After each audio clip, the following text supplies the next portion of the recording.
What's up? There was rumor you weren't going to be able to make it. What's up?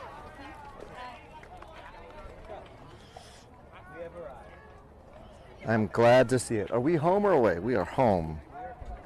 All right. And ladies and gentlemen, we're live. Oh, by the way, I'm totally getting like a $20 on-air thing. Totally going to happen. I got to figure out how to make that happen, but I totally want one that's like LED, battery-powered, on-air. Lit up, exactly. Now up to the plate, number 1, Emmett. All right, ladies and gentlemen, welcome to the Arapahoe Youth League end-of-year tournament. While you would be not at all to blame for thinking, AYL, what are you talking about? That's true. We had so many AYL games rained out, or games that we didn't complete because of it. But we have finished the regular season, and we are now in the tournament here. So the Jackrabbits finished the season 3-4, which got them the 7th seed, and we are playing the 2-9 CC Bruins, Cherry Creek Bruins. They got a lot more games in, obviously, than we did. So it's just Mike on the mic tonight, and I'm not sure why I'm getting weird things here from my camera.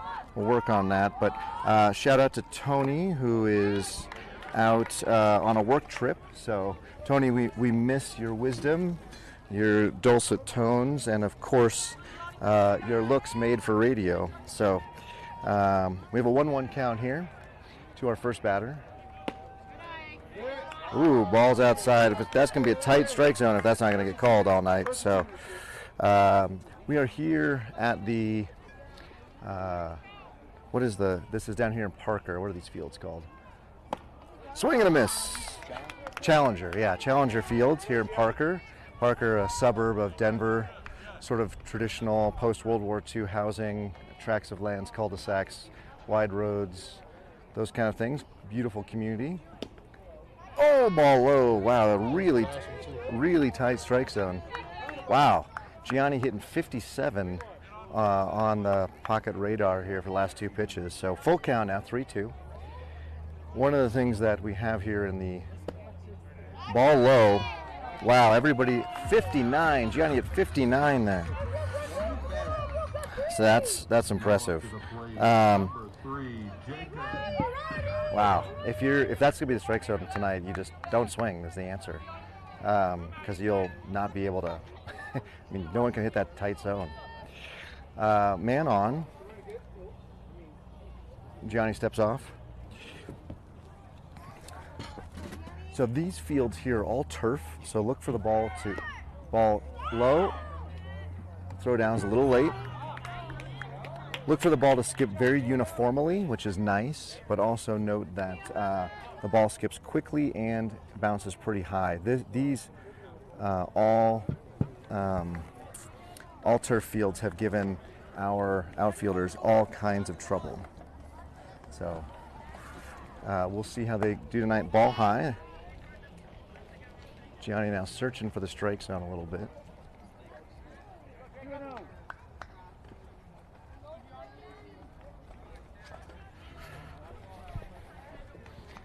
And next pitch. Wow. Literally no idea what that was. That was a strike.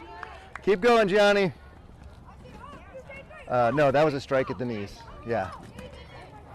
But he hasn't called it. There's a strike right there. Sorry, my bad. Yeah, I'm on a live mic. You got to scooch that way if you won't say that. Man, I don't know why my stream's going all silver like that. Ball low and skips away. Runner will advance to third. So super tight strike zone from our ump through the first 2 batters tonight. Now this game is a game of the 10s and 7s. The winner will stay and play at 7:30, and will then. No, I don't want that. Beautiful throw from Isai. Oh, and drop ball on the play over, or the throw over. So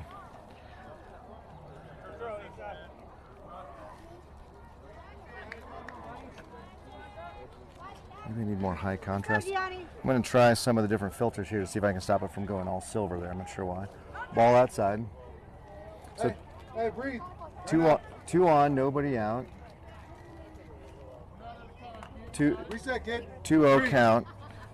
Again, I'm selling stuff. Would you like to buy it? I would not like to buy anything, but thanks for selling stuff.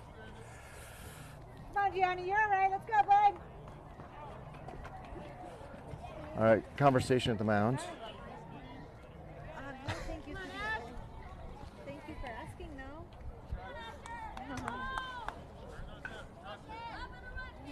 And the next pitch, we wait on everybody to get ready here.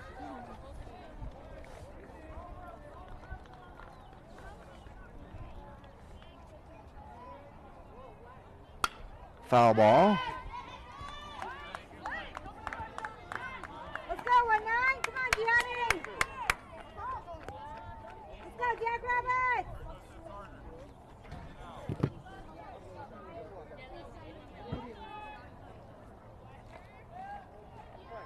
All right. Next pitch. Where, honestly, where on earth was that pitch? Apparently, there is no way to get a called strike on Come on, this. Gianni. I mean, that was belt high over the outside third of the plate. Foul ball. Ball.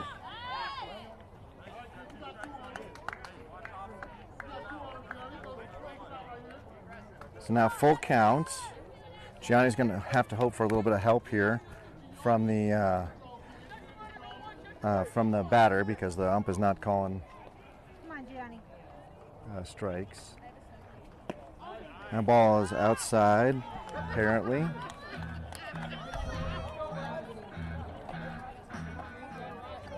So now we got bases loaded, nobody out, and Settle down, Gianni. Let's go, bud. at this point, Let's go, Jackrabbit. the Bruins have not shown that they can hit Gianni as much as Settle down, Gianni. Gianni has not been able to get the called strikes that are clearly there. So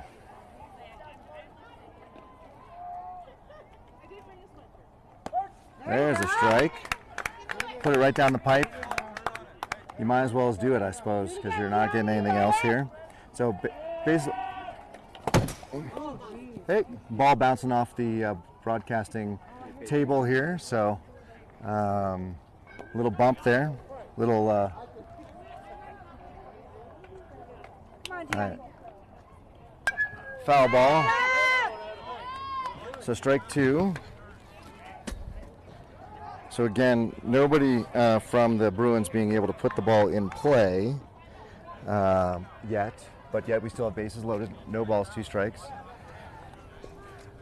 Bruins coach offering in some hitting advice to his number 4 hitter here.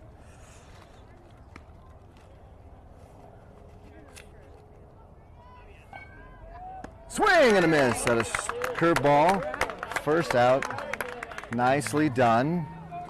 So now a double play gets him out of the inning. Get a pitcher's best friend.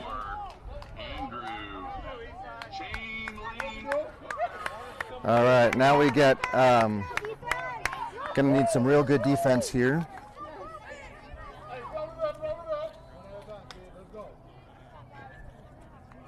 Gianni comes set, and the pitch. Swing and a miss.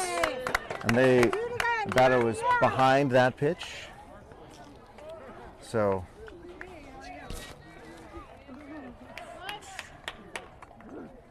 next pitch will be forthcoming here. Strike. There it is. Let's go, Gianni. You can sit there, that's fine. Well, they don't want you to be so that you're distracting the pitcher, but as long as you're sitting and not moving and shaking, you're fine. So we've got a 0-2 count. Ball's in the dirt. Stop, Esau. Fabulous scoop by Isai. Can folks let me know if you're seeing a bunch of silver flashing across your live stream? The iPad here is flashing silver about every 3 or 4 seconds. I don't know if that's coming through or if that's just something we're getting done here. Swing and a miss. Strike 3. So 2 down. So after loading the bases on a very tight strike zone, your Giannis come back with 2 straight strikes. Strikeouts, excuse me, and in will step number 15. It looks like he is a right-handed batter for the Bruins. Let's go, guys. 2 down. 2 down, Jackrabbits. And the Jackrabbits now. Ball outside. Gonna need to play the good defense here.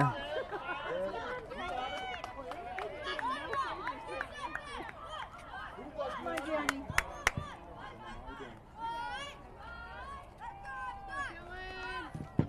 Swing and a miss. Strike 1. 1 ball, 1 strike. 2 down. Again, playing on the turf here, the ball is going to move quickly. It's going to skip evenly, but very, very fast. So our defense is going to really have to be down on the ball. Foul ball off to the other side. Actually makes it onto the other field. Hopefully everybody is okay over there. They call time and bring the ball back. We are currently short balls, I think, from the ump. So he's just got the one that's in play right now, none in his back pocket. Strike 3! That ball was right there. Gianni with a beautiful pitch to end the inning. So even though we've loaded the Bruins loaded the bases, there is no harm, no foul on that. So at the end of the top of the first, the Bruins are unable to plate any runs, and the Jacks will come to bat. We will go with a lineup of 10 men tonight, or boys, I don't know, boys to men. We'll be starting Joe, Jorge, and Cole. So it looks like a kind of a standard first 3. Teddy will be bat 4th. Javon with the starting left field position today, batting 5th. Gianni, as we just saw on the mound. Ricardo, Aaron, Jack, and Isai are the starting 10. Similar rules to this weekend and to the Cabo rules. When you play 10, you are able, then we have 3 on the bench. Those bench players are able to come in, sub in 1 time. When they sub out, the original player subs back in, not only at the location in the lineup, but also in the field. So the AYL season was extremely rain shortened here. We had a cold and snowy winter, and then we had a rainy spring, so only getting a few games under the belt here for our team. We only got 7. This team did get 11. I think we're owed 15, if I remember correct, 14 or 15. So we had a couple that we got started, but they were called short, and then some that would cancel altogether. So that is where we stand for today. The winner stays and plays at 7:30. We didn't really know here in the Mike and Teddy household, so we're going to be hungry. We'll grab some on the way home after we play 2. And then the winner will play on Thursday. So potential for 3 league games this week. It was about this time last year that the Jackrabbits started putting it all together. Those of you that were here with us early last season, it was a lot of bad baseball, top to bottom, in the field, at the plate. But the team turned it around right around this time with the AYL end of season tournament, and hopefully we will see that continue to build with a good record over the weekend, earning 2nd place at the May Madness tournament, and then so I still am totally confused on why I'm seeing all this flashing on my end. Hopefully you guys are not seeing that. But as we go into the this game, season record for the Jackrabbits is 14, 11, and 1. So we're playing above 500 ball, and I believe good enough for first place in the NL Central. Only you real baseball geeks are going to get that joke, so basically saying it for me.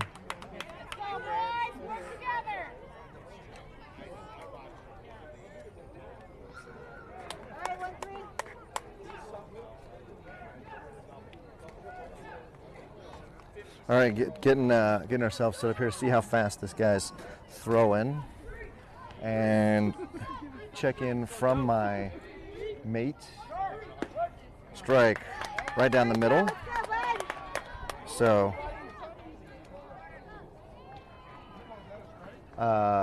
it was right down the middle. Nah, it was right down the middle. No idea. That was also a strike, and it was in Joe's eyes. So I guess we're going with a high strike zone. Kid's throwing 58 miles an hour, so bring in the heat today. Good news is on a field like this, if we can turn on it, the ball will. Oh, Joe hits that literally off the end of his bat, and he is out at first. So a little squibber there. If we can hit this ball here, we put a real charge into it with 58 miles an hour down the middle. So I've not seen early, only 3 pitches there from Joe, but I've not seen any second pitch from the Bruins pitcher. So Jorge steps in, Cole on deck. Ground ball down the left field line. That will be a single. Jorge takes a wide turn. So good piece of hitting, but then also a good bit of fielding by the left fielder to cut that ball off. So 1 down, 1 man on. Cole steps in. Teddy in the on deck circle. Here we go, Killer Cole. So Tony texted me from his wherever he's checking in today from his business trip, noticing that Gianni had a good bit of pitching there. That ball is called strike. Jorge steals the base. The pitcher bounced it pretty short of second, so no play. No play at second. So anyway, Cole. Tony was just pointing out that Gianni had really good pitching. You know, he didn't get the calls early, but shook it off and got the outs to get us here in the now bottom of the second. So the play back to second. No real play there. So I went home and looked at this because I was obviously perplexed on Sunday about how you could do that. Baseball literally has an exemption that you can cross the pitching rubber and either make a throw or not make a throw towards second. But it is a balk. That's a ball is hit straight up. I mean straight up. Nobody has any idea where it is. Catcher drops it and foul ball on the bounce.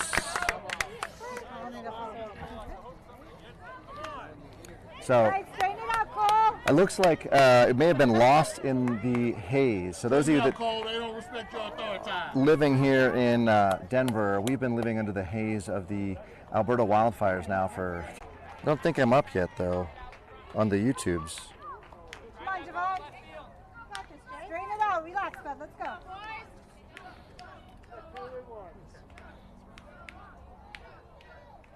Oh.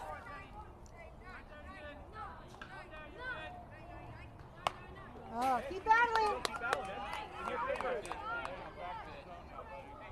You're right, Jay. You're right. Jay, what's this battle, bud? Come on, All right, I think we're back. Maybe with the same stream even. Let's see. Let's go, Javon. It looks like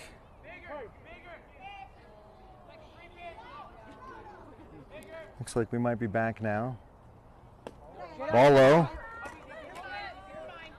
Teddy takes third. Now we have a full count with 2 outs. All right, so ladies and gentlemen, again, apologies. I had an RTMP server failure. For those of you that are in the IT space, maybe you can tell me what that means. But looks like we're back with the same stream. Teddy is now on third. 3 balls, 2 strikes. Swing and a miss. Ball pretty high. But with 3-2 count, you got to be swinging on pitches that are close. So Javon goes down, but the Jacks do plate a run on a, I guess that would have been, what was that, a pass ball that got Jorge in, and then Teddy walked, so yeah.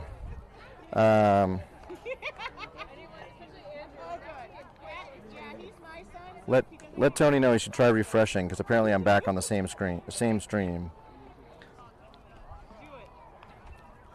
All right, we go to the bottom, the top of the second now. The Jacks up 1-0. So,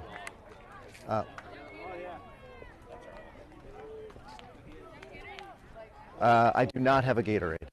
So, heads up, Mom, because it's warm. I don't know, man. I got another thing you can pour some colder water into. Are you DH again? I mean, I guess not. Oh, you know what? I don't have Tony, so I didn't go through the defensive alignments because he does that so well. I will do that in just a second, everybody. But my Teddy needs some water, as we didn't. Yeah. No, don't pour it out. Add some more cold water to it, and then because I don't have enough water to go around. Oh, you open it like that way? Yeah, how else would you open it? I'd screw the whole thing off. Try that.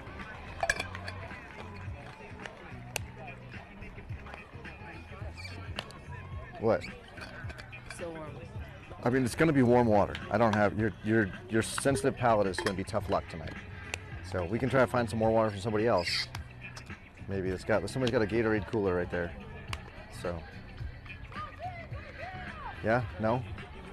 Are you still using what's his name's glove? Aaron's glove? Okay. All right, ladies and gentlemen, the music from the Bruins has concluded. Ball's in, coming down. Bounce throw from Isai. So let me just go through the defensive alignment here. Now batting, number 18. And we have Gianni on the mound and Isai behind the plate. Joe at first, Ricardo at second, Jorge at short, and Cole at third. Javon in left.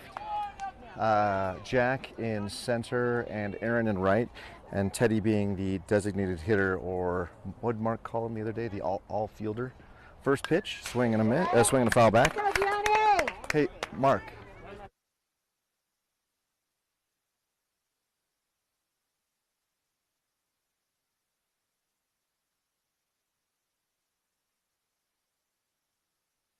Extra hitter. Okay. Perfect. So we're gonna have the. Okay. Ball down the right field line, lands on the chalk. It is a single. Nice swing by that batter to just put his bat out. So, yeah, we got to get him now. So, Jackrabbits now had first runner on. Sorry, not Jackrabbits. Bruins with first runner on. Jackrabbits giving up both times. Yeah. So the difference is the designated hitter specifically usually batting for somebody in the lineup. That's a good point. It's the difference. So there you go. It's just an extra roster spot that can come in and out. Can play defense in and out. Yes. So runner is out. I don't know if you've heard, but Isai knows how to throw the ball. And Ricardo out there is doing a much better job of getting that tag down. So Isai makes the first out of the inning. Huge play there. That was a ball high. Probably a high 50s pitch there, but quite a ways outside. Gianni pumping the heat earlier, 57 and 59 miles an hour.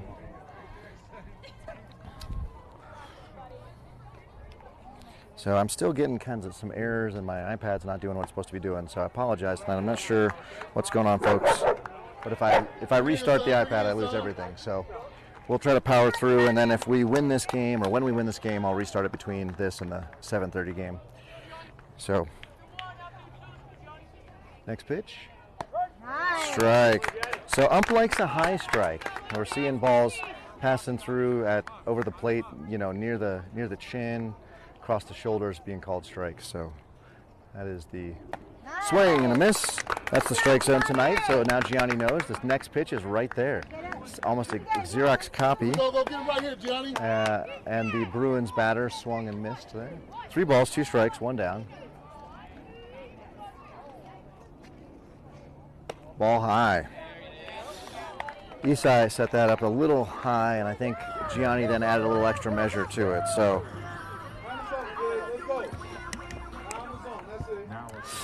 now comes up the next CC Bruin. Another right-handed batter. Isai letting everybody know who's coming to bat, taking some charge here. So we need a double play would really make a difference. And huge hole on the right side. Runner's going, ball low, throw down. Ricardo does not get the tag in time. So a little difference there. I don't know if you go back and watch this, but we got the runner first time because there was a fastball high. Again, Isai able to pop up. That one was low and away. Isai had to kind of dig that out. And, that half second makes all the difference. So Ricardo holding the runner on. Foul straight back. Hits the concession stand roof behind us.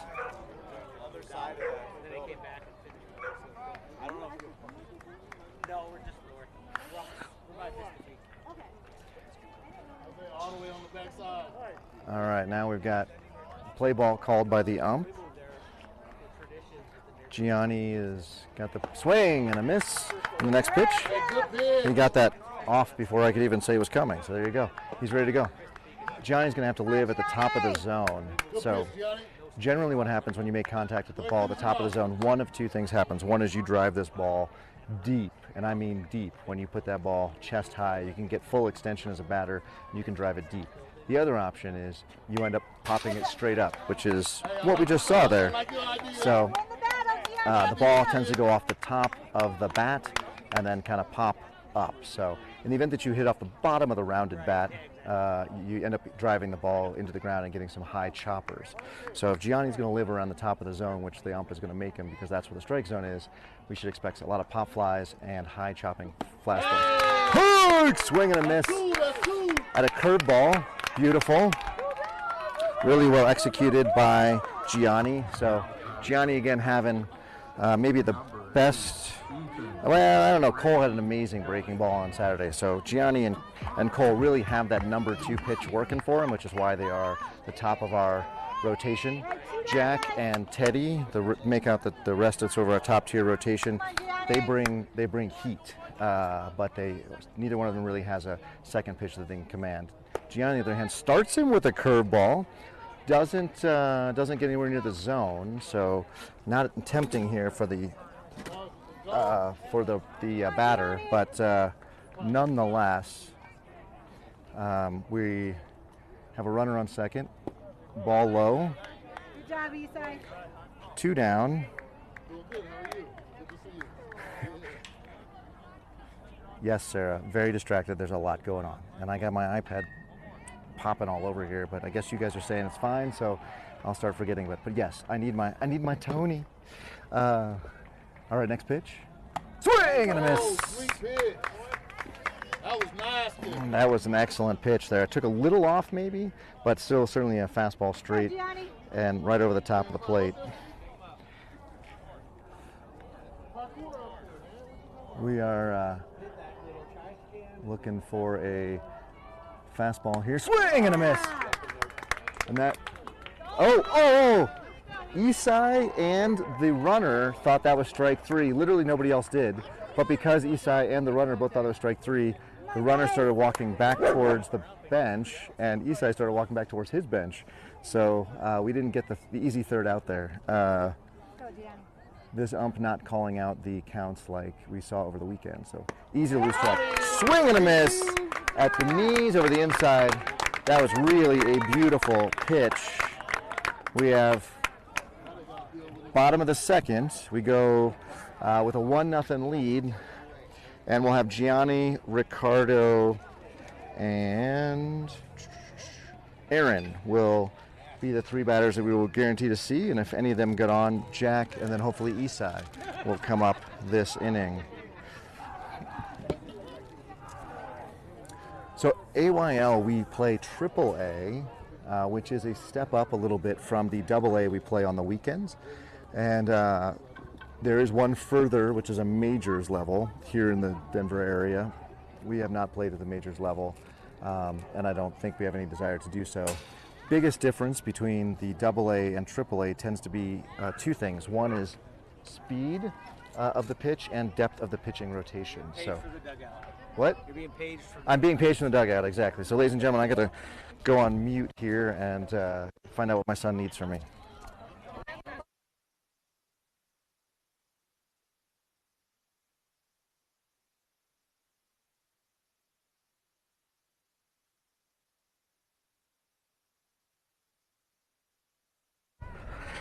A request for Ritz crackers from my eldest.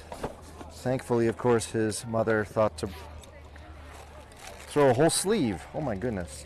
Nothing like carbohydrates and salt when you're exercising. So here we go. But you know what? I'll be happy to eat something. So he can't put weight on at all. So sure. Here you are, sir.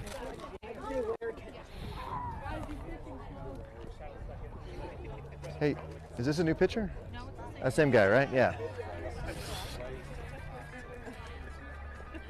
So, mid-inning music playing from the Bruins. A little late, but they got it started. We got a little Thunderstruck from AC/DC.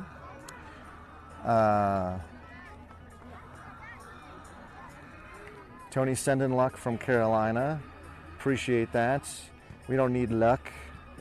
We just need some base hits, don't we? So, all right. So now that my son has his Ritz crackers and the Bruins have warmed up, we are ready to go to the bottom of the second. In the bottom of the second, we have Gianni leading off. So definitely the man of the match in our first game on Sunday.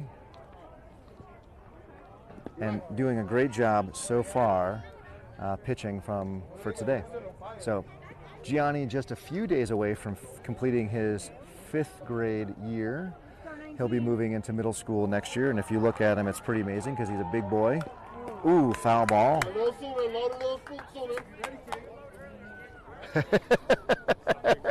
You watched a lot of baseball. We're getting comments from the audience here that match the same advice we're seeing from coaches about Gianni needing to load a little sooner. And so what that means is that's kind of get in your hitting stance. Get your arms ready, get your legs ready, your weight back. He does that here, and he hits a ground ball. Third baseman puts his glove on it, throws it across the diamond, and he steps on the base. He calls him safe. All right. All right. There's a high throw there, but Gianni hustling down the line, you know. So. All right, so Gianni reaches on an infield single. Ricardo stepping out, getting the sign. Number 22 here, Tocasito. So ball away, hits off the backstop. And just here at the fields, what are these fields again? Palmer Field? No. Challenger Fields. The Challenger Fields, just really kind of baseball unfriendly. We have nothing but a hard concrete backstop. So you throw the ball 60 miles an hour, or what is this kid throwing? 57 miles an hour off hard concrete. It bounces back. Whoa! Ricardo almost taking that one off the chin. So 2 balls and no strikes. But yeah, any ball that gets past the the catcher, that's thrown with any speed is going to bounce back very quickly. So good news is that it bounces, if it bounces onto the field. Strike on a ball that had Ricardo not moved would have hit him in the leg. So yeah.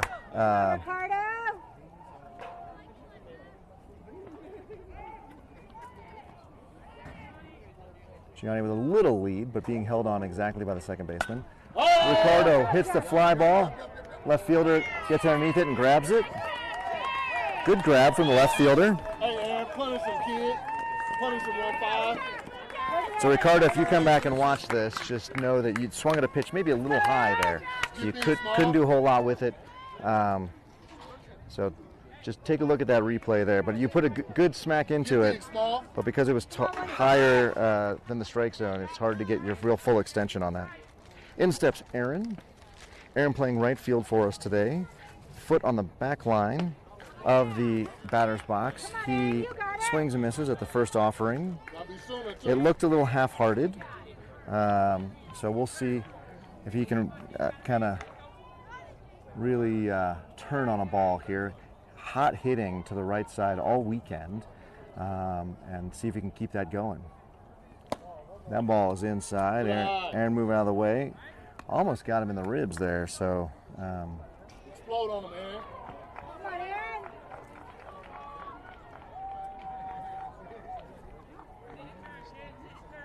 sweet. My Kindle just crashed. Now my scoring isn't working. Who's having fun yet? All right, we'll be back with an updated score here in just a second, folks, as my page reloads. I don't know what's happening. Tech problems all over the place. Now I'm back. All right, 2-1, 1 out. Runner on second. Come on, Aaron.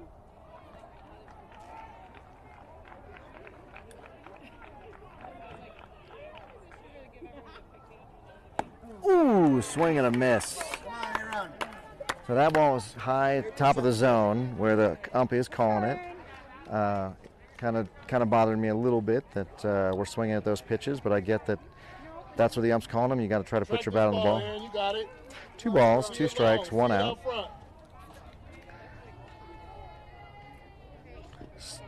Pitcher stepped off? Yeah, steps off. Did he step off? He's still on the rubber, isn't he? Not sure what happened there. Pitcher stepped off. Getting his wits about him. Okay. You got it. If he did step off, it was not a very emphatic step off. Runner still on second. Huge hole on the right side for Aaron. Swing and a miss. Strike 3. That's 2 down now. Come on, Jack. In steps Jack. Lumberjack. Give me some aggression. So for some reason, we cannot put the bat on the ball here. We are not especially. This is not a level of pitching that should especially confuse us. This guy is throwing hard, but he's just throwing fastballs. We can hit that all day. Jack steps in, our only left-handed batter. Jack worked in the cages yesterday on stepping towards the pitcher. First swing, he does step towards the pitcher, but pulled his head a little bit. The good news is Gianni is no longer being held on, so look for him to get a big lead. Shortstop sneaking in behind, leaving a hole on the left side, which is Jack's favorite place to hit the ball.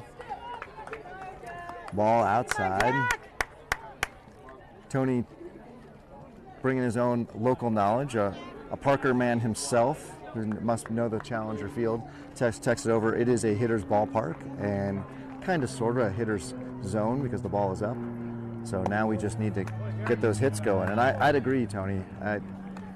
If the strike zone is going to be the top end of the strike zone, we should be turning on this ball because it's not coming in especially hard. I think the pitcher took a little off that one, but it was quite a ways outside, so not a competitive pitch. Ooh, that, however, was Jack maybe his best cut we've seen in a week there. So Coach Hunter giving him some feedback from down the left field line, the third base box. Come on, Jack. Now we need contact here. We need to put the ball in play. We are a very good team when we can get the ball in play. Ball outside. 3 balls, 2 strikes. And Gianni's been at second base for quite some time, contrary to the graphic at the top of your page. Apologies, but we do now have the runners in the right spot, the count correct. Strike on the outside corner. Maybe a strike, maybe not. Hard to find the strike zone on this gentleman, but just your traditional kind of 1 ball width extra to the side of the plate gets us the end of the inning. And a little mumbling, which I agree with from the audience here, that not quite getting the same strike zone from pitcher to pitcher here. We're a little bit wider, a little more generous, it seems, for the Bruins pitcher. We'll have to go back and watch the video, of course, but the feeling here is that we're not getting those closer pitches. So it appears, though, Coach Paul has come over and is talking with the official bookkeeper for the opposing team. You'll see him pass in front of the camera here in just a second. And they'll be making some defensive changes. Looks like the book over there just got passed from one person to another. So we'll see what shows up here in the field. Gianni on the mound. I have a feeling Gianni's on the mound until he no longer deserves to be on the mound. So Isai still putting his equipment on. He's got, he had to take it off because he was due up after Jack. As you can see, he's getting a little bit of bent gear there. But he's got all sorted now. Helmet on, glove on his left hand, telling Gianni to bring it, and Gianni does with the first pitch. It's a warm-up. That was beautiful. All right, Gianni is in the zone already. Hopefully they just do 3 or 4 pitches and then go. So while we look at Gianni warm-up, although I think a logo might show up for you guys, but if you will look around the infield here and the outfield, and it does appear as though we've got some changes in the outfield. So the infield staying the same. So ball's in called. And now that we're back, we're gonna go around the defensive alignment again here. Gianni will throw the ball, and Isai will throw the ball down.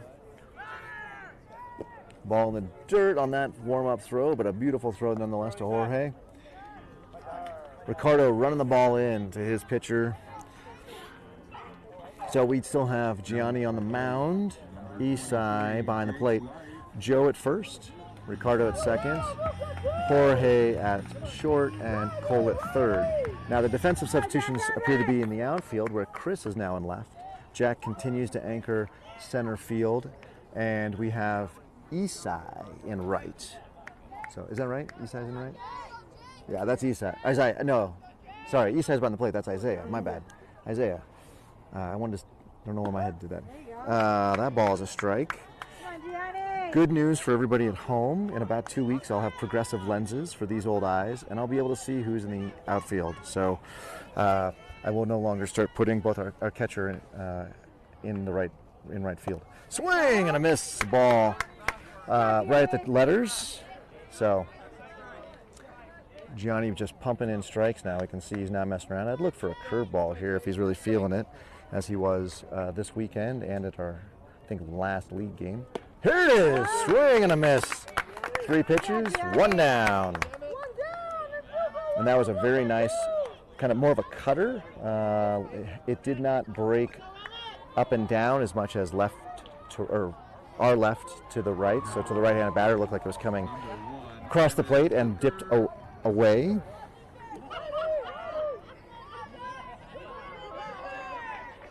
A very eager Bruin starts him off with a curveball. That ball is fouled straight back. My camera is still shaking, but I don't think permanently moved. You can still see third and you can still see first. Go, Gianni. Gianni now following that curve should come back with a high strike. High fastball, excuse me. No idea where that is. No idea where that pitch is. That is a strike. The ump does not agree with my balls and strikes calling, and so we now have a 1-1 count. Gianni trying to aim that pitch rather than just throw that pitch low and inside, end up bouncing the ball. Suggestions from his father that he breathe. Skips that ball in as well. Gianni's going to have to come back now with a fastball right there across the middle of the plate. Real hitter's count here for number 1, who looks very eager to swing the bat. That ball is, oh wow, oh, ball 4. Wow. Again, don't care where the strike zone is. Just needs to be the same for both teams. And if Jack's strike was a strike, then that ball was a strike. So there we go. Runner on first now. Runner dives back as Gianni steps off. Excellent move by Gianni. Gets all the effect of getting the runner to come back to the base, but doesn't have to throw. Does throw it over now. Come on, Gianni. That's 2 now.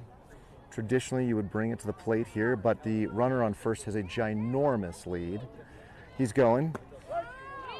That ball gets away from Isai, and the runner will take the base.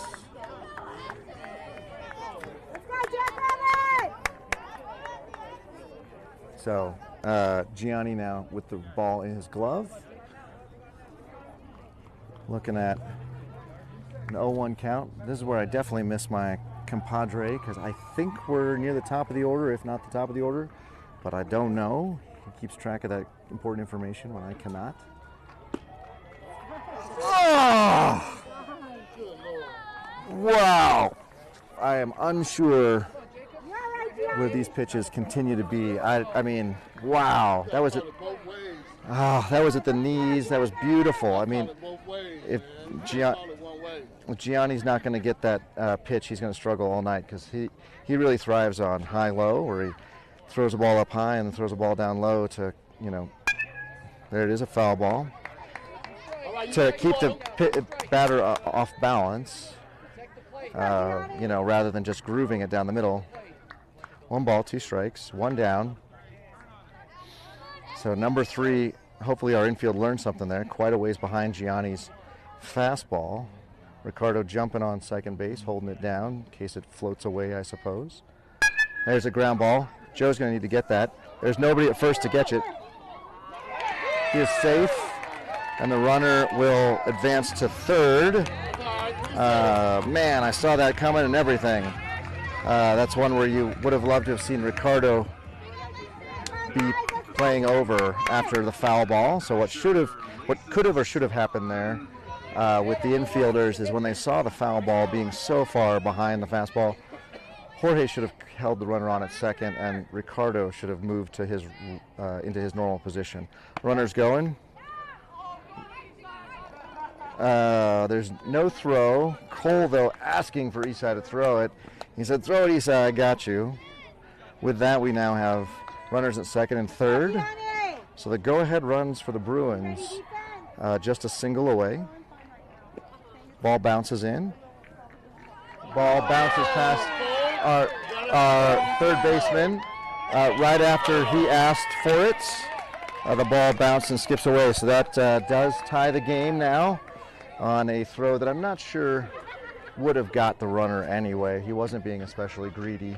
Come on, guys, let's go. So, weekday games, tough on the brains, even as we get to the end of school, and it's not that challenging. Our boys just not really playing with the same mental acuity that they had played this weekend. And now we've thrown the ball into the outfield. Thankfully, Jack is there with a very quick scoop. How about we agree to not try to pick anybody off anymore and just get the runner? 1 ball, 1 strike, 1 down. Get him, Johnny.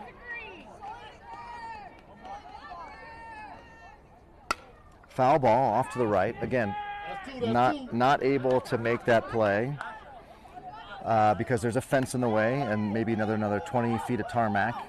So Joe is quickly back on the field, and Gianni's ready to pitch on a 1 ball, 2 strike count. I'd love to see another fastball here. And he gets one, goes right up the middle to Jorge. Jorge picks it up, throws it, gets him at first, and runner then runs it back in. That was unclear to me if they actually called it out. The ump in the field not making a ton of motion there, but Jorge definitely got him by a step. So 2 down, runner advances to third.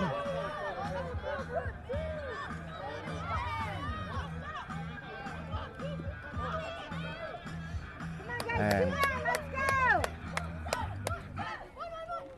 so good adjustment there by the Bruin, who was way behind on the foul ball and then swung earlier on that fastball, but did drive it into the ground. As we mentioned, these high fastballs will get driven in the ground. High bouncer to Jorge for that out. First pitch is low and away.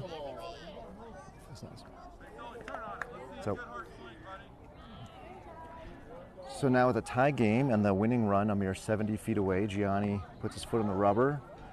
A batter steps out. Gianni will step off. Let's go, Jack Rabbits. 2 down, guys. Let's go. 2 outs. So a simple play at first here for the infield. Ground ball. Ricardo swoops around it. Got him. Screams of RBI, but as it turned out in baseball, if the 3rd out of the inning is made at first, it does not matter if the runner gets home or not. Hello. A little hello from Aaron there. So as such, the third out of the inning is made at first, and the runner does not count, and we will move into the bottom of the third with a 1-1 tie. And we will have Isai up, and then we will turn the order over. It's 1-1. Isai, and then Joe and Jorge.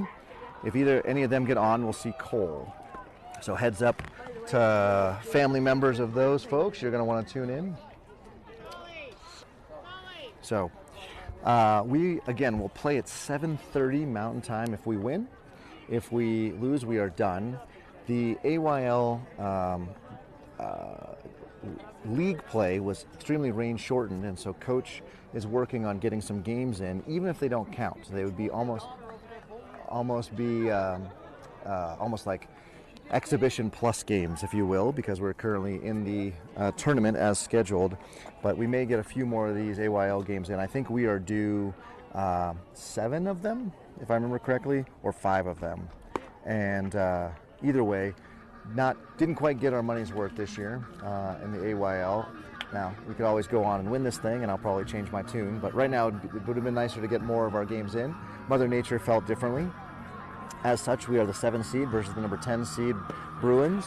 Winner stays and plays the number 2 seed at 7:30. Winner of that then comes back on Thursday and plays. So if you're trying to create a social schedule around the Jackrabbits schedule, my answer is stay tuned and don't make a lot of plans. Especially tonight, you're going to need to clear the calendar tonight. We're going to play late and hopefully be back Thursday. So the Jackrabbits themselves the 12U Jackrabbits, have this weekend off. The 13U team will be back in full effect for a Memorial Day tournament. The 13U team has been very successful. They have, I believe, won their last 2 tournaments or 2 of their last 3 tournaments. So you can tune in there to watch some really good baseball. Those kids are quite talented. They got another year on them, so they throw a little bit harder and play a little bit faster and hit the ball a little bit further. So definitely tune in. I do not call those games. If you are a 13U parent and you'd like to call them, I will train you. It's really simple. You plug the mic in and you talk for 2 hours. So I would love to see the 13U parent step in and call the game for everybody at home, as it's a great joy for me to do that for you. Here we are at the bottom of the third. Isai will take the first pitch, high and away, gets away from the catcher. Go 1-6.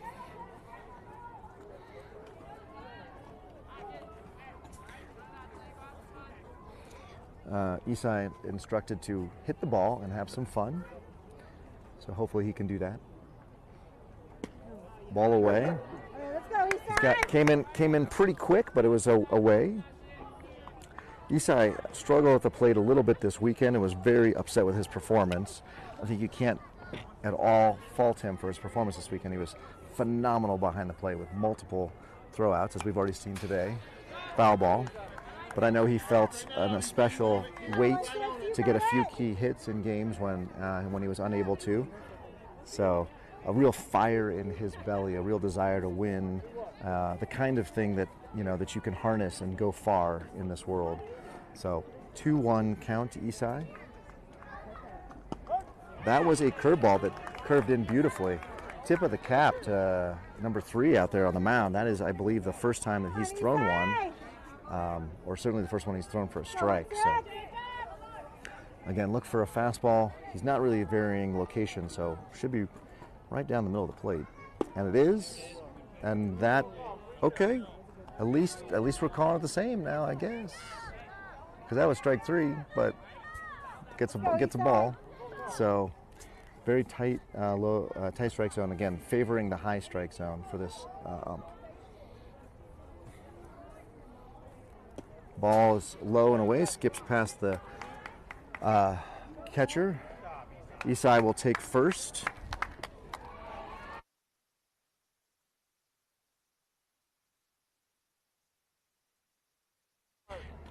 Must be a school night. Looks as though we've got a little low energy here in the dugout and whatnot. So, looks like we're gonna let's see.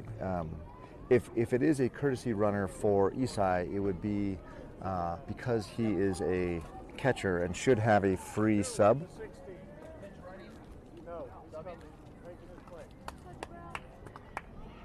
Oh, so Jabrell will come in now for Isai in a real substitution, so not a courtesy runner.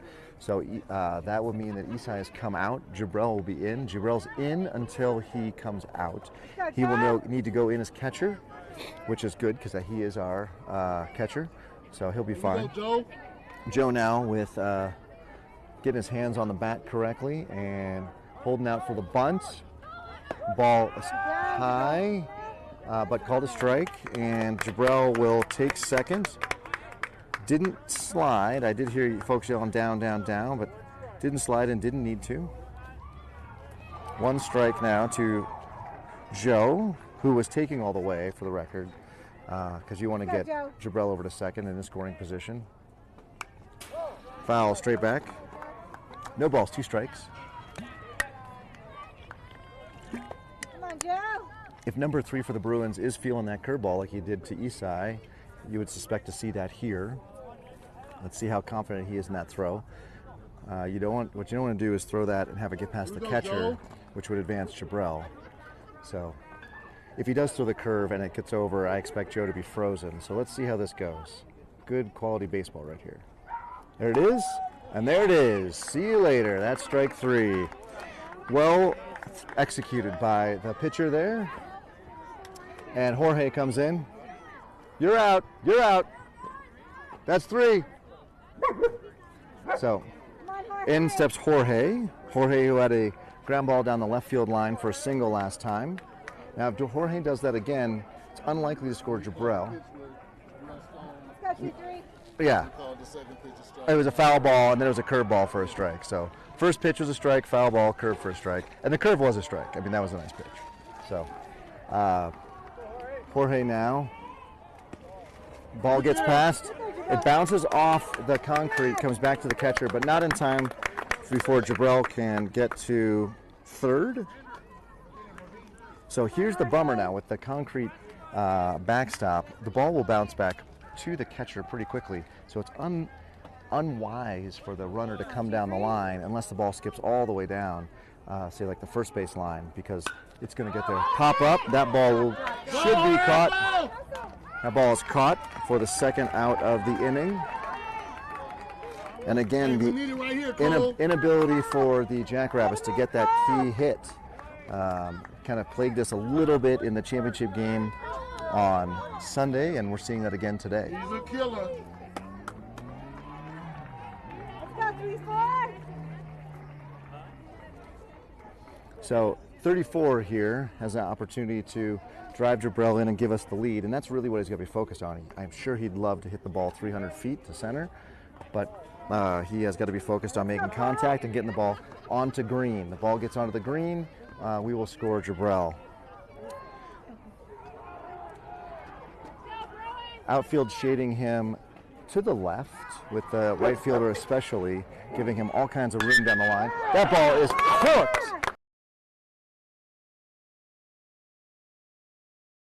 Beautiful RBI single for our Cole there. That puts us ahead 2-1. Get your sign, get your sign, get your sign. Teddy sort of holding his helmet on because afraid he might be in outer space or something. Instead, not getting his sign. Now we have a sign here.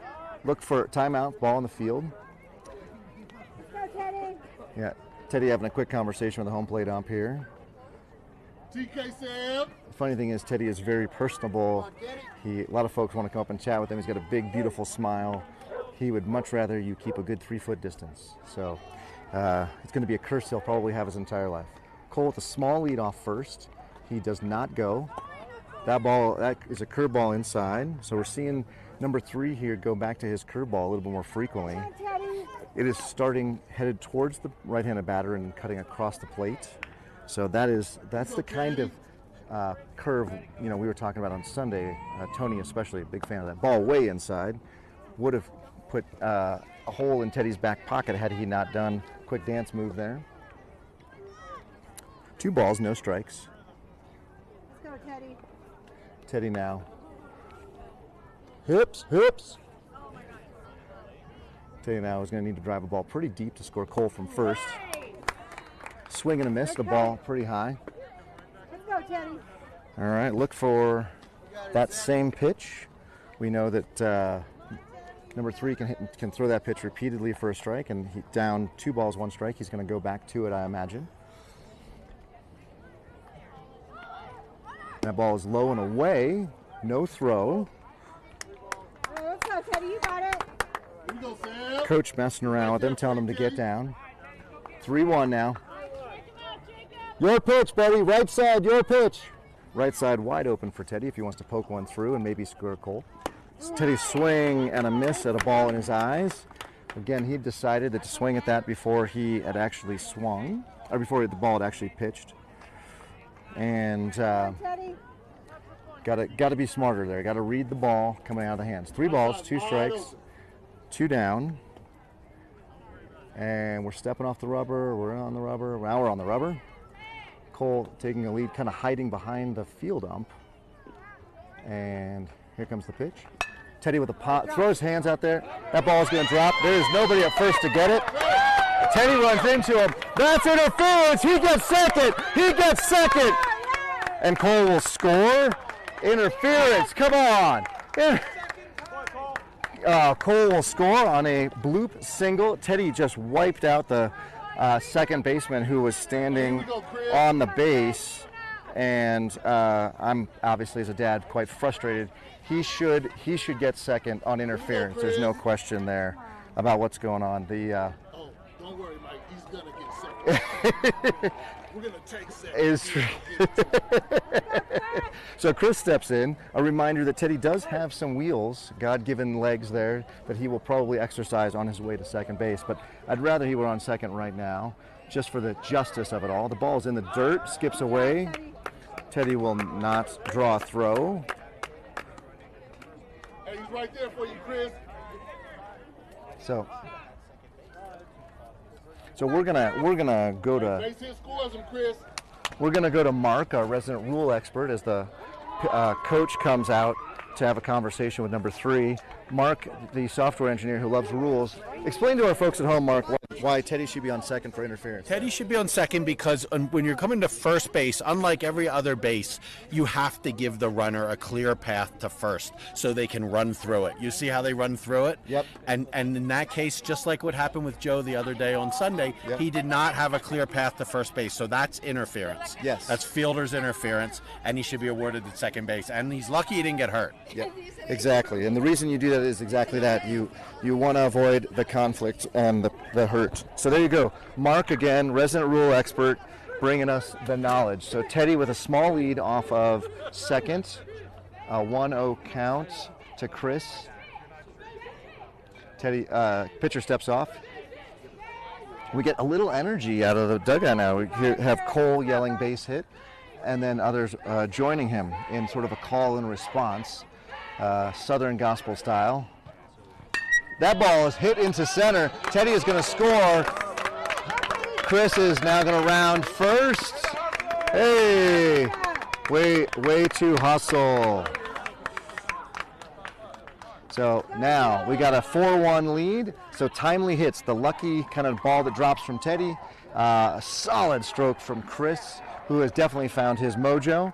And now in steps Gianni, who has one of the strongest consistency, if you will, on the team right now of putting the ball in play. So 2-out rally for us. Chris is going to take off. That ball is a strike on the outside corner and a decent throw from the catcher, but not in time.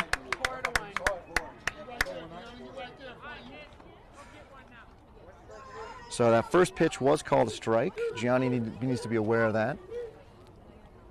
It was remember Joe was a little surprised when he struck out because didn't see it. Second baseman standing on the base, holding him on. Chris with a decent sized lead. That ball is corked. I mean corked over the center fielder's head. That is a 1-2-3 bounce to the center field. Gianni, moving like he's in mud, will pull up at third.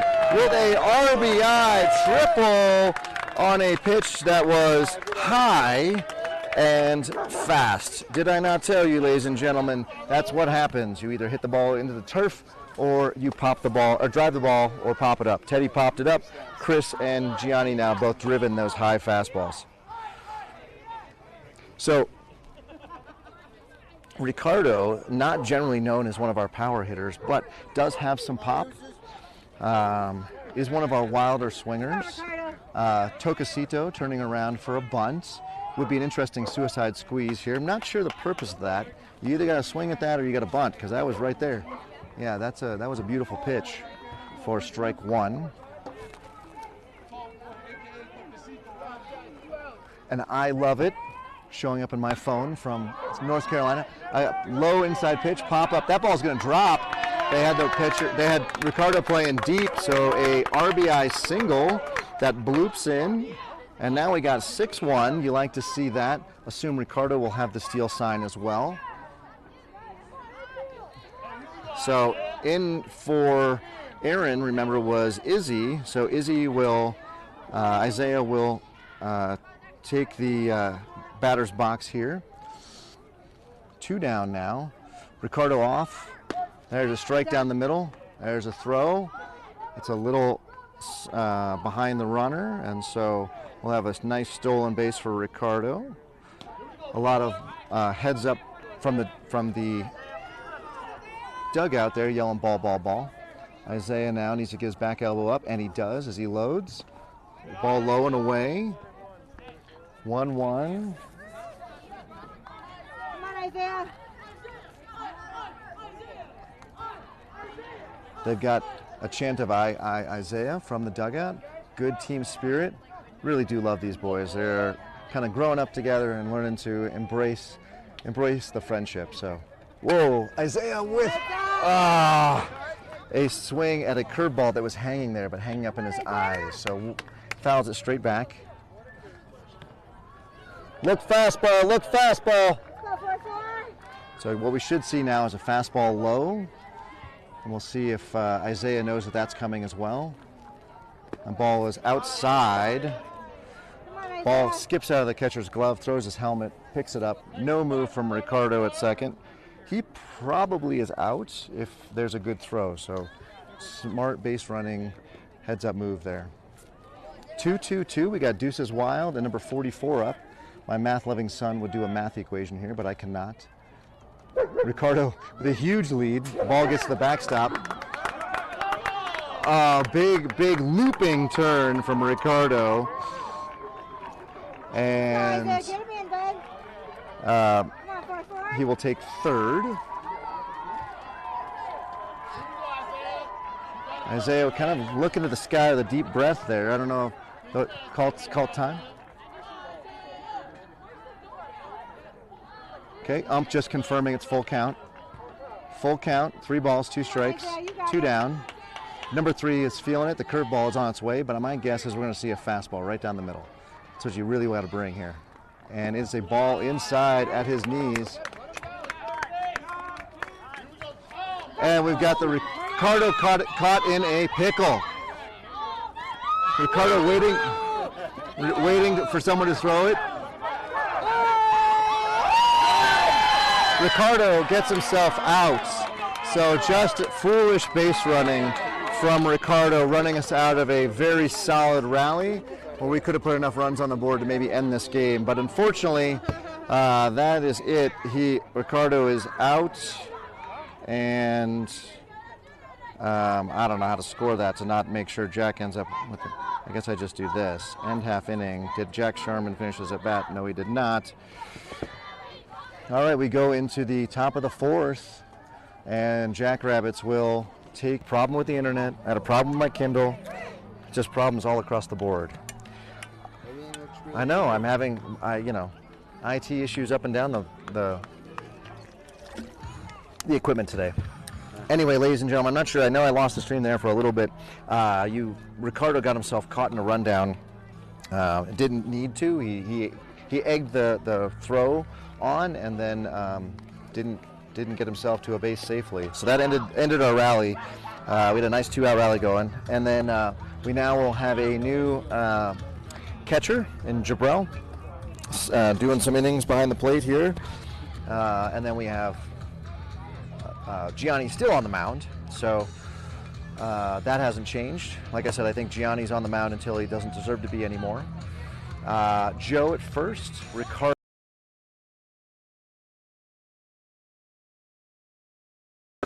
In left, we've got Chris. In center, we've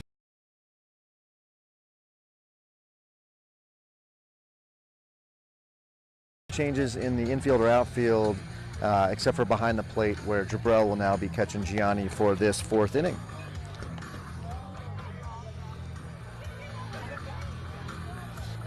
And if folks are interested, the college baseball tournaments now, or the conference tournaments, are happening, and seeds have been drawn. Qualifying has already completed. So definitely worth tuning in this weekend to watch some of the Power 5 conference baseball, because you'll see some really great baseball and some future big leaguers. There's a pitcher for LSU, for example, who's expected to go 1st overall, and the kid can throw 4 different pitches for strikes, including a 94-mile-an-hour fastball.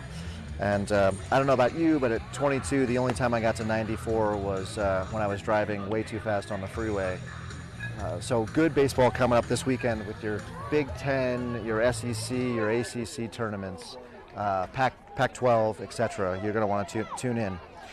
If you can't, because you're going to be busy this Memorial Day weekend, recommend tuning into Wheels, the channel Wheels on YouTube. Go for a search, type in Wheels Baseball, otherwise you're going to get all kinds of stuff related to automobiles and I suppose prairie schooners. But if you look in Wheels Baseball, you'll find there's a great channel there that's covering all the great baseball at the collegiate level and all the softball. They've had a bunch of clips on softball, and so well worth subscribing to them as well. And while you're subscribing to stuff, if you're tuning in to us for the first time or for the 31st time and you have not yet subscribed, do that. Make sure that you also click the like button on the games. I know some of you wait until decide if we win or not, but it's always helpful if you click the like button, as it will show up in other people's feeds who have also subscribed. So that's great. And of course, if you really want to know what's going on, you got to get that bell there on the screen, and that will notify you. Heads up, foul straight back. Someone's gonna have to go get that. Looks like Eugene, maybe Gianni's dad, will be retrieving that. So we'll give him the good luck to. Teddy, Eugene has it. Quick, we need a ball. And Come on, Gianni. all right. Sorry, he was playing with his bag. Oh, beautiful stroke to the left-hand side. Good single. First hit, I believe, for the Bruins.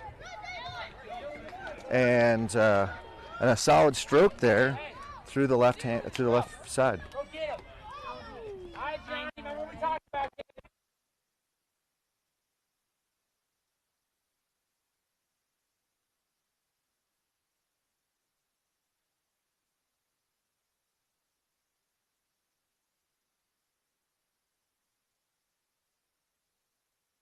Apologies, folks. I was taking the ball back over, so I missed that. What's our count, Garrett? No, or nothing. Okay, nothing. So I didn't miss anything. What? To the second kid, yeah. We're doing a lot of moves towards first, but no throwovers, just to keep him close. Don't know if it's going to mess up his rhythm at all, but certainly that ball was called a strike before it hit the glove. Literally, go back 30 seconds and listen, strike, then the glove sound. So Gianni just tunneled that one straight in. Tony, you're not going to believe this, but I was sitting down for like a whole inning. Swing and a miss, the ball up. I just had a long day, so I had to sit, but I am standing.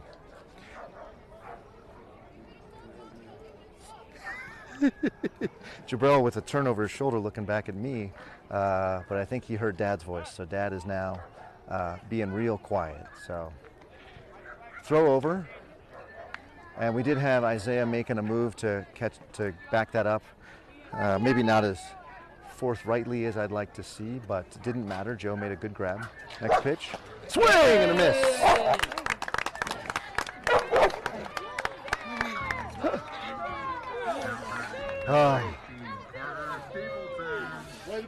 All right.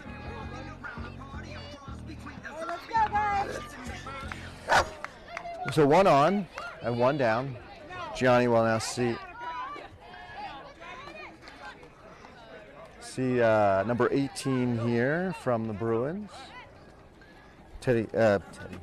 Gianni with a motion and a ball low. Kind of quick pitch that one.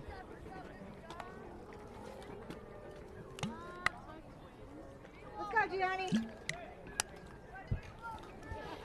Gianni now looking over his shoulder. The runner on first is doing a lot of clapping, and so I don't know if that's getting into Gianni's head or what. So, and then the batter yelled time there, but was not granted it. So anyway, a swing and a miss. The ball nice and high. Again, couldn't do much with that if he did make contact with it. So I like where Gianni's playing. Not where you generally want the pitcher to be pitching that high, but the kids can't really connect with it. So now we got time all over the place here, I guess. So Gianni off the rubber. Home plate umpire quite quiet. Doesn't use a lot of words. So a lot of hand motions. Kids not necessarily knowing what's going on. Throw back over. Gianni with a really solid move there. So 1 ball, 1 strike, in case you'd forgotten like I had. Ball is low. Let's go, Gianni. Come on, Jack. Ump called that one low before it got to the glove as well. So not sure where the strike zone is for him. Like where he's deciding, swing and a miss, where he's deciding whether it's a strike or not, because it is, I think, almost impossible to call a ball or a strike before it crosses the plate and hits the glove. But this nice gentleman has come out on a very lovely Thursday evening to call the game, and so I will never begrudge him for the way he calls the game, because we can't play this beautiful game without him. Swing and a miss at a beautiful pitch at the knees. Beautiful. 2 down now. We got a little bit shift of our infield. With 2 down, we got both Jorge and Ricardo taking another step back. Cole almost on the outfield grass. So Cole and I chat a little bit. He does not like playing on this turf. He thinks that the bounces are unnaturally high, I believe is what he called them. That ball is a strike right at the letters. Number 13 disagrees. I feel your pain, 13, but I actually think that one was a strike. Gianni now with another strike at the knees on the inside corner.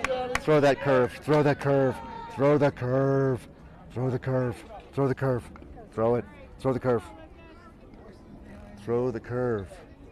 Instead, throw strike 3 on the outside corner of the fastball. That ends the half inning with a beautiful 3-pitch strikeout. Runner is left on first, 6-1 as we go to the bottom of the 4th. And I believe it is an 8-run rule, 8-run mercy rule in this league after 5. So after 4, it's 10. So we would need to score 5 runs here to mercy rule them and finish the game up. Otherwise, we will, I suppose, see the Jacks on defense once again. But hopefully, we will not have that problem. So coming up will be Jack, and then I assume it will be Jabrell, because he was subbed in. We'll see what coach is doing there. And then Joe will bat 3rd this inning. In the event that any of them get on, we should expect to see Jorge. So.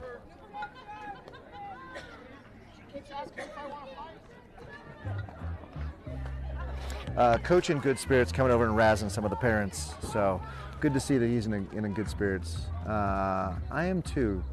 And a shout out, by the way, to my wife, who, as I've had a crazy day and will have a crazy week, had food ready for us to go, at least enough for one game like we expected. So very much appreciate that. So, but there's a very high likelihood that we will stop by the Quickie Mart and grab a Coke on the way home. So sounds very nice.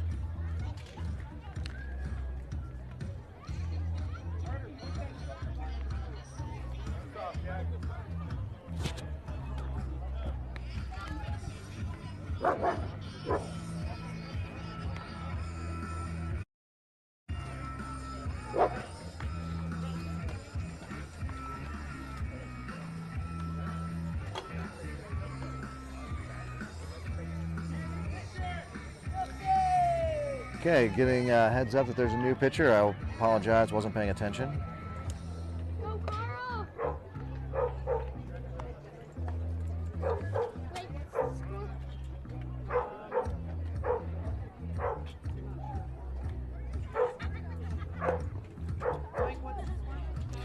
The score is 6-1 6 to 1, and that's to the Jackrabbits. Yeah.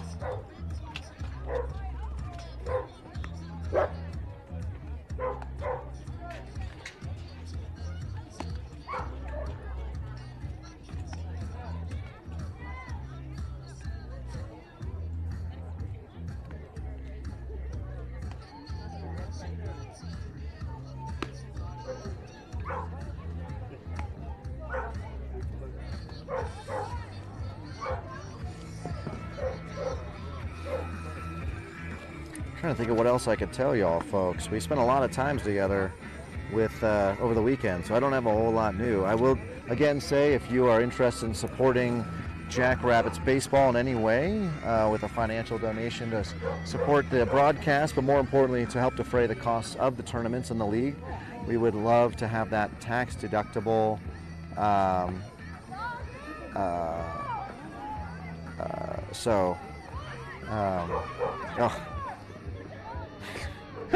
just got a text from my dentist who is reminding me that I'm going to go see them tomorrow morning bright and early, but I haven't filled out all the paperwork. Yay. Sarah, apparently the email went to you. If you want to fill that out, that'd be awesome. But if not, I will just get yelled at by the dentist when I get there. It's going to happen anyway. So, ladies and gentlemen, you should floss. I don't, but I'm pretty sure you should. So, all right, we are ready to get going. Jack will come in now,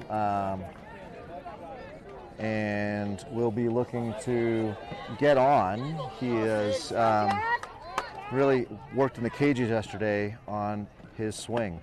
Oh, that was so nice! He swept towards the pitcher and everything. And we get he's pulling his head. So now we worked on the legs, but the head is flying open. There it is! There it is. Oh, a hot shot right off the pitcher who protected himself. Jack with a well-earned single there. Ladies and gentlemen, I'm going to just brag about Jack a little bit. Super frustrated with his performance this weekend. He did not have a good performance in the batter's box and went into the cages yesterday like a man possessed. He was taking swings off the tee extra hard. He was listening to coach about getting his foot in, and that's exactly what he did right there. He kept his foot, stepped right back towards the pitcher, and drove it right up the middle. Jack will run. The ball is there almost in time, but not enough. So Jack will take second. Jabrell standing in the batter's box with a 1-0 count. And Let's go. a lot of folks telling Jabrell to breathe. I don't know if holding his breath is a thing that runs in the family, but certainly coming from family in the audience. So Jabrell also finishing up his 5th grade year here, I think this week. Pretty excited about going to middle school. He's got some advantage here because he's got half a dozen middle schoolers on his team, so 6th graders don't sound all that scary. Jabrell now took ball too high. Ooh! Swing and a miss with a ginormous grunt. If he hits that ball, it goes 300 feet. By the way, 300 feet down the line, 300 feet to center and 300 down the left field line as well. So I'm sure that's like a perfect half circle or something. Text me or leave a comment about what that shape is. 3 balls, 2 strikes now.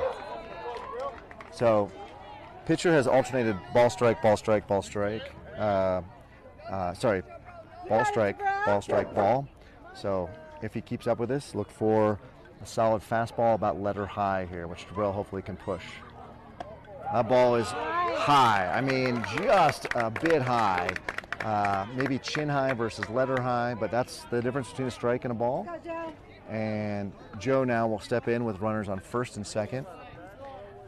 Again, we need 5 runs. Joe doing a little kiss and throwing up to the man above, as is his custom. Steps into the box with the right side wide open. Foul straight back. Foul straight back. Not sure. Jack has speed, as does Jabril, to steal on this catcher. So not sure why we're not running. This was something that Tony and I talked about a little bit.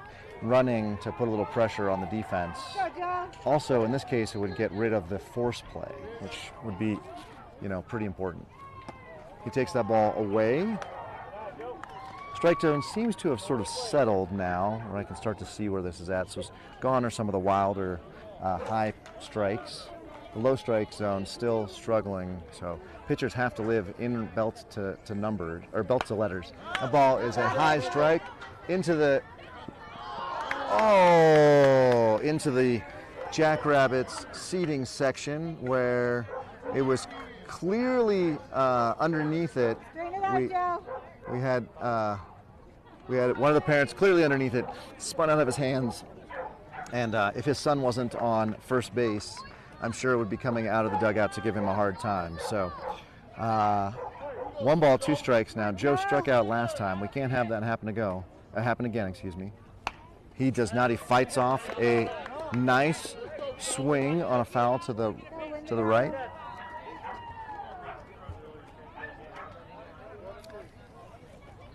Joe very strong on his kind of ability to make contact, and as such will be swinging defensively until he can drive. Swing and a miss, but he can.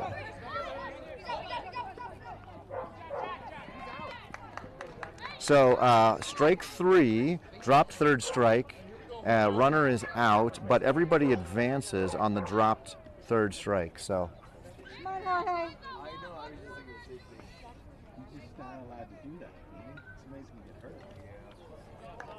So not really the strongest of technique there, concern there about bobbing the ball over the top means that the first baseman has to stand on the base, and we could have another collision, kid could get hurt. What you'd want to see there is have the catcher yell inside or outside, meaning like foul territory or fair territory, and then have the first baseman stand stretched so that there's no chance of a collision between him and the runner. So that's one of the things you're going to learn as you go up through the ranks, because at some point someone will just lower their head and bowl over your first baseman, who will not appreciate that. So luckily no problems there. Joe was out at first and Jorge in now. First pitch was a foul. Second pitch was a beautiful curveball. Took a ton off it. Jorge did not see that, did not read that out of the hand, and swung and missed.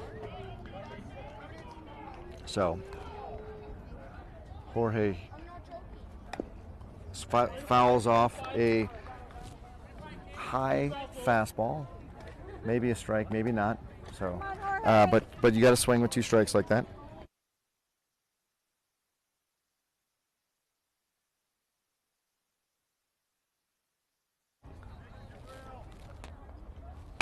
And that ball is smoked into left center. It's going to drop. It's going to bounce past the center fielder.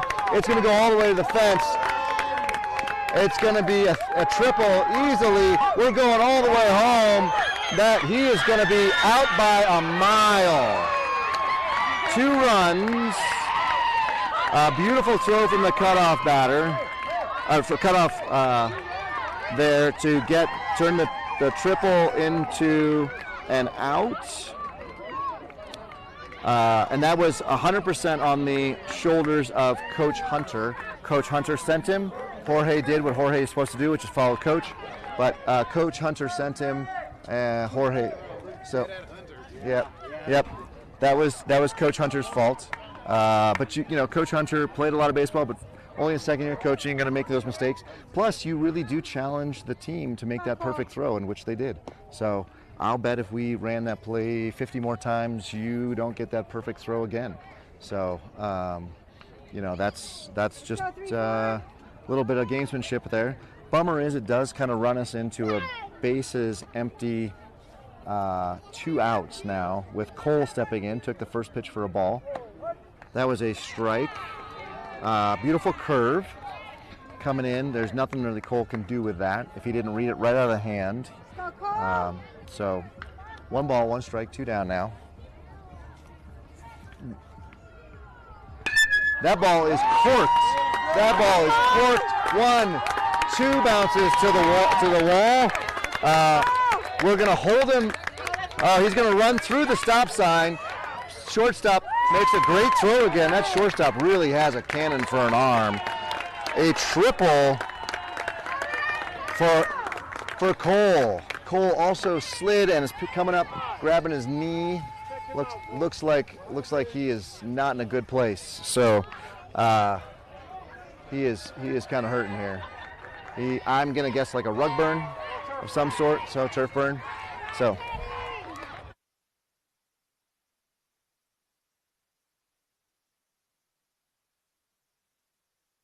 Teddy with the open stance, locking early, lets that ball go.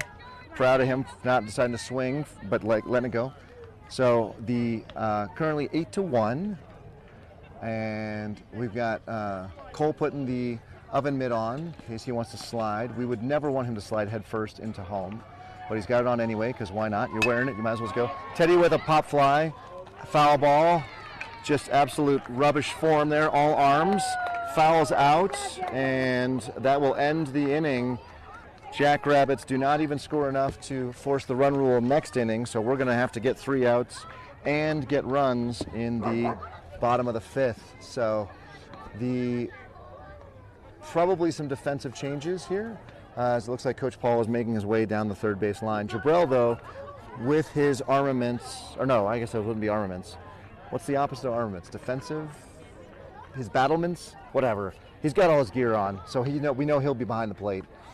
And Gianni has definitely earned the right to keep the ball, so he will put his foot on the rubber there. I see Izzy trotting out. What was the change? Well, I'll figure it out here. Joe will take first, as always. Ricardo at second. Jorge at short.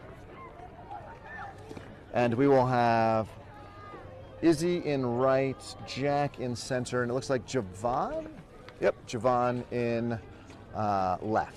So he's playing catch right now with Isai, who funnily enough has not been our catcher for several innings and is still wearing all his catcher gear.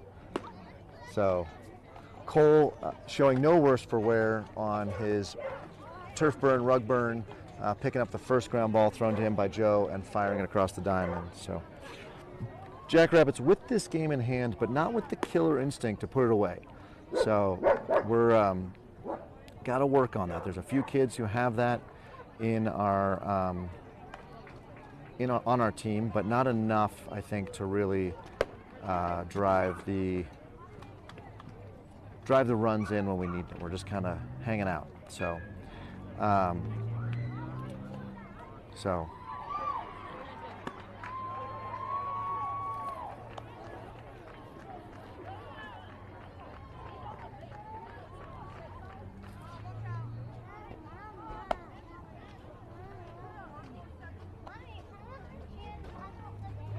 All right, I apologize, folks. I stupidly opened my work email. I won't do that anymore. That was a dumb idea.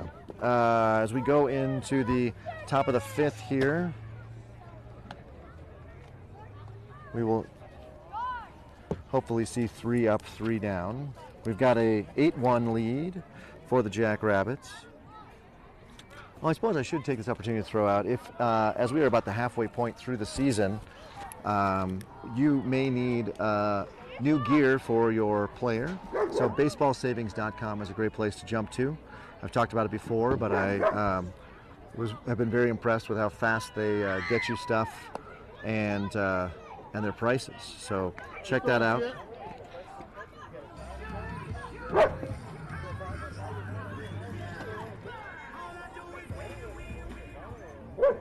All right, let's go, Gianni.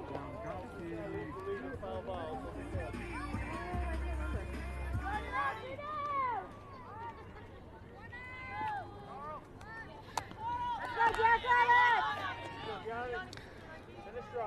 Gianni now here with the first pitch. That ball is popped behind Jack. Jack gets underneath it and grabs it. One pitch, one out. And Jack, if you go back and watch this, let me just suggest that you really showed an advanced level of skill there. You tracked it and then camped underneath it and let the ball come to you. And that ability to know just either inherently or because you can track the math where that ball is going to land and get there and then have it come to you is a next level of outfielding. So bravo, sir. I like to see that. Big number 8 now for the Bruins is in. Swing and a miss at a pitch right at the letters, maybe a little higher than that.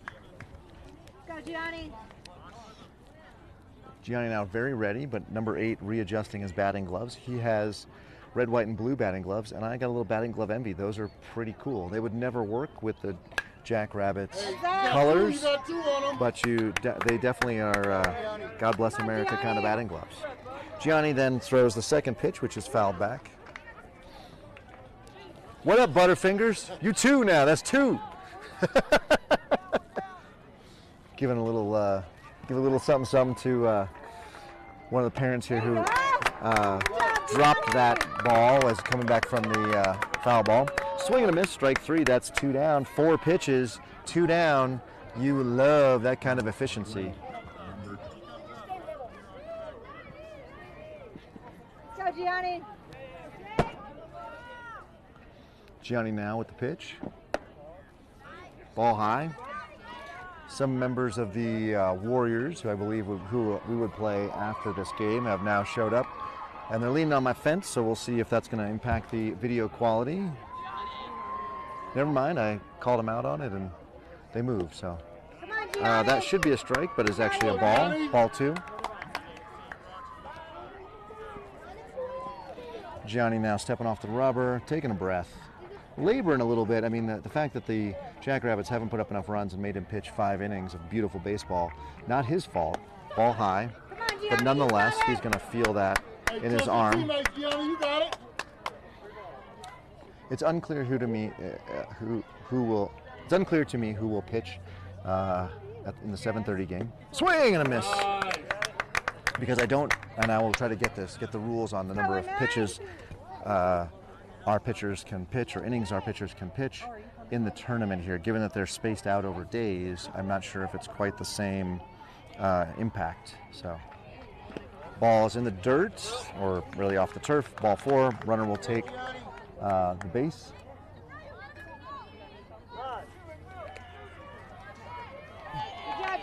I'm going to go have a quick conversation. Gianni, in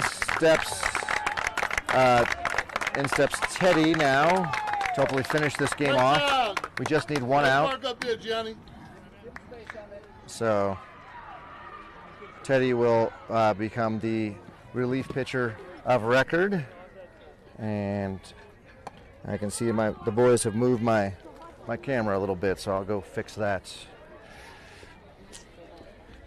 Watch out, number 28. You move my camera a little bit. Oh, sorry, my bad. It's all right. Yeah, oh my gosh. No, it's all good. You're like my dad.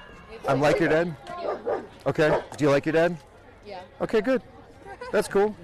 I am like one of the Warriors' dads, I was told. All right, you can now see first base again, ladies and gentlemen, so we're in a good spot. Teddy taking his warm-up pitches. Unsure if he had any pitches thrown prior to stepping in or if he's just coming cold off the bench. His fastball is popping, though. I like to see that. But again, Teddy's problem has never been the fastball. It's been trying to locate a second pitch for a strike. So that appeared to be a changeup and bounced. So hopefully he's going to feel a second pitch here. The other option is just to throw the ball really hard, 3 pitches past these kids and get her done. So attention Papa and Nana in Vegas. You're going to want to tune in and watch if you aren't already. They're the number 7 or number 2. They're the number. I didn't know it was a winner. Keep playing. Yeah, we keep playing. We got a 7:30 game. I only seen this game on the calendar. Yeah. I didn't know. No. This is. It was not clear to anybody, including Coach Paul, that winner stays. So these guys end up as the 2 seed, and they play. Yeah, you're the 2 seed. Wolves have one. Yeah, but we didn't like. They only played 9. I was gonna say it's tricky because We only got 1 canceled. we had 5. Oh, 5 canceled? 5 canceled. Yeah. So the Wolves only played 9. We played like 13 or something. Yeah. So the seeding's all screwy this year because they didn't finish the season. Yeah. So in fact, they're talking about because we didn't get. There's a couple teams that didn't get very many. That those teams may come back and play after the tournament for like an exhibition plus or something. I'm not sure. Just to get the games in, but it wouldn't mean anything. So. I think we only got 1 canceled. Yeah, we had 5. Well, we had 3 canceled and 2 called early, right? We got like an inning in, and then that was it. So, all right, ladies and gentlemen, we return to the regular scheduled events. So, we're having a quick conversation with the Warriors, who will be next, and we're getting heads up from Cole that this is top of the lineup. So Teddy will face the best bats. We need 1 out to end this inning and get Gianni the win that he deserves. We are only an hour 24. I believe it's an hour 30. So we will certainly see the bottom of the inning here. Now Teddy struggled a little bit on Sunday. He got 2 great innings and then had a hard time finishing the 3rd inning because again blowing kids away with that fastball. But then they were timing him up and driving the ball. So he's going to have to maybe just lean on that fastball. But then there it is. There's a nice changeup right there. And so right-hander hits it down the right field line. That tells you that he is behind even on the changeup. So you now have to come back with a well-located fastball. It will hit the glove before the batter even swings for the next strike. Oh, Teddy screwing around with a curveball. That was a strike in name only. Actually, didn't cross the strike zone. Teddy floats a curveball down the right field or left field line. Cole is not able to come up with it, and I don't know why we're screwing around with that. Like Teddy can throw 57 miles an hour, and we're throwing 37-mile-an-hour cement mixers. I don't know what we're doing. Let's get out of this inning. That's so stupid. Why are we throwing 37-mile-an-hour curveballs when we can throw 57? I love my son very much, but he drives me absolutely insane, said every 11-year-old dad ever. There it is, 45 changeup. I guess Teddy's only working on his off pitches. Strike 1. I know. Was that strike 1? That was strike 1. Yeah. So here we go. Teddy with a 55 fastball outside. Not even sure what's happening. I'm running out of batteries there, so. Let's go, Teddy. Let's see what this next pitch is. Teddy with a low leg kick. Swing and a miss. Now, what was that one? You got to hold it so there's like the little like Wi-Fi single at the top. Yeah. All right. You got to come back fastball here. Fastball. Strike 3, and that is it for that batter. 45. That's 3. No, that's 2. Oh, 2 strikes. I apologize. I'm not sure what we missed there. 2 balls, 2 strikes, 2 out. Just throw the damn fastball. Sorry. Ooh, I'm not supposed to say that, but I'm so frustrated. No, there's another cement mixer. Apparently, we're only throwing the number 2 and number 3 pitch. Wow. Izzy goes and retrieves that and just throws a rocket to Joe. Joe will bring it in to Jabrell. Jabrell will give it to the ump who puts it in his back pocket. Come on, finish him off with a fastball here. Teddy paying no attention to the runners at all, which was also a thing he did on Sunday. Another foul off the catcher's mask. Jabrell shakes it off. Celebrations on the field behind me. Somebody, hats and gloves in the air. There must have been quite the comeback.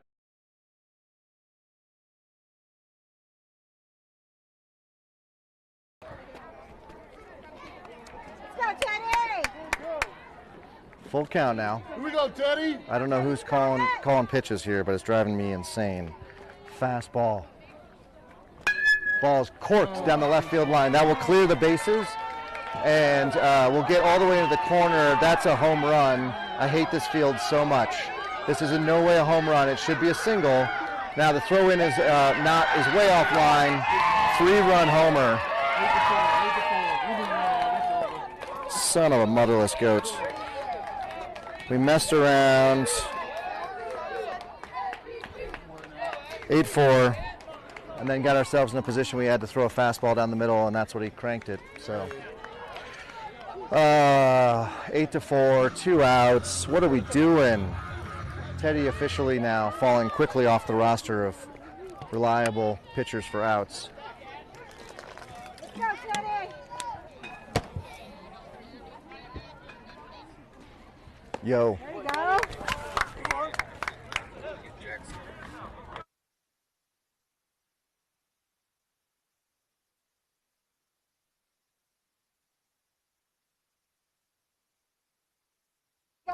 So. All right, great. Thank you. All right, talk to you later. Bye-bye. All right. Some loving teammates. Ball high. Teddy!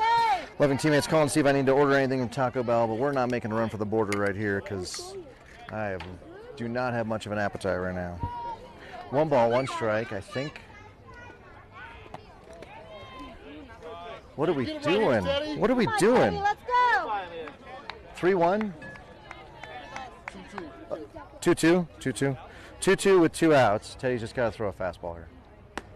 Ball outside. Ump lowers his head. I think he was looking to call strike 3. We're home, so yeah. And I think they only play an hour 30. Joe with a grab on a line drive from number 10. Number 10 fisted that there out to Joe, and that ends the inning. Looks like we are celebrating.